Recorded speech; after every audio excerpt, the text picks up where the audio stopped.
Alors je m'appelle Hervé Diesnaz, je suis danseur, chorégraphe, musicien, un petit peu jongleur à mes heures, mais surtout danseur. Moi, c'est la danse dite contemporaine, enfin la danse aujourd'hui, quoi, celle qui est de ce temps-là, présent. Sinon, je suis auteur, fondateur de ma technique d'entraînement, que j'appelle aujourd'hui la pratique du mouvement pour la danse, qui est une technique qui est issue d'une recherche que j'ai menée, que je mène toujours depuis maintenant une petite trentaine d'années, qui est une recherche que je suis sur le mouvement en milieu aquatique. Et donc, peut-être qu'à défaut d'être un danseur, je suis un nageur. Voilà. Quelques noms et quelques dates peut-être majeures comme ça. Anne-Marie Porras en jazz pour la rencontre avec la danse. Maggie Black, une formation en danse classique qui m'a permis de ne plus faire de danse classique. Suzanne Ossoff, très grande dame aussi, technique russe en danse classique. Et puis surtout un monsieur qui s'appelait Carlo Pittore, qui était un surnom, c'est les enfants qui l'appelaient comme ça, Charles le peintre, Carlo Pittore, et qui est donc un peintre pour lequel j'ai travaillé comme modèle. Et en fait, c'est plutôt lui qui était pour moi un modèle. Voilà.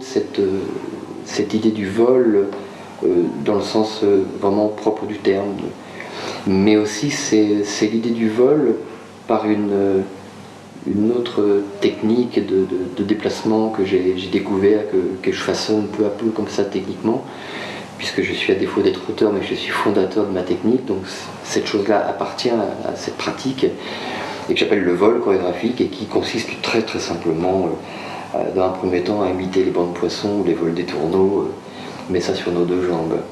Et c'est en fait un travail qui est tout à fait fascinant et tout à fait éblouissant, parce que c'est un rapport à l'espace qui n'a absolument plus rien à voir avec le rapport à l'espace auquel on est accoutumé. C'est-à-dire qu'il faut simplement s'imaginer qu'à partir du moment où vous enlevez la prévaleur d'une face avant et d'une face arrière, et des deux côtés, ce qui est habituellement les directions qui nous occupent le plus souvent, à partir du moment où vous enlevez ces quatre directions fondamentales que nous connaissons tous, il faut bien imaginer qu'à ce moment-là, que toutes les directions sont possibles et que toutes les directions sont les bonnes. Et quand on dit toutes, on va dire qu'elles peuvent se calculer en milliers de directions différentes. À partir de ce moment-là, le point d'origine de notre orientation, il est inévitablement le point où nous sommes. Et le travail commence et se poursuit. C'est naturellement un travail qui n'a pas de fin, c'est ce qui fait son charme, mais le travail, c'est principalement ça, c'est où est-ce qu'on est au moment où on y est. Et c'est important parce qu'il faut imaginer que quand on parle de banc de poissons, on a des images absolument superbes dans des documents animaliers de cette vélocité absolument extraordinaire et cette espèce de mystère, parce que je crois que ça reste encore un mystère de cette instantanéité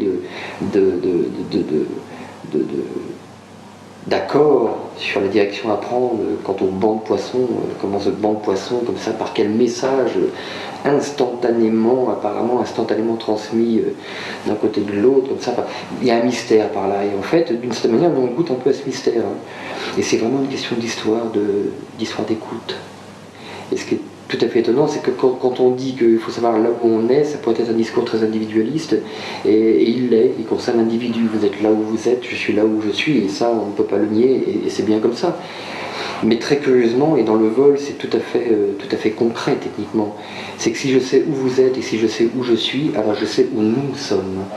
Et là, nous ne parlons que de 2 personnes, mais imaginez quand nous sommes dans des groupes de 15, 20, 30 personnes, ça prend soudainement des proportions à le pratiquer, des proportions énormes.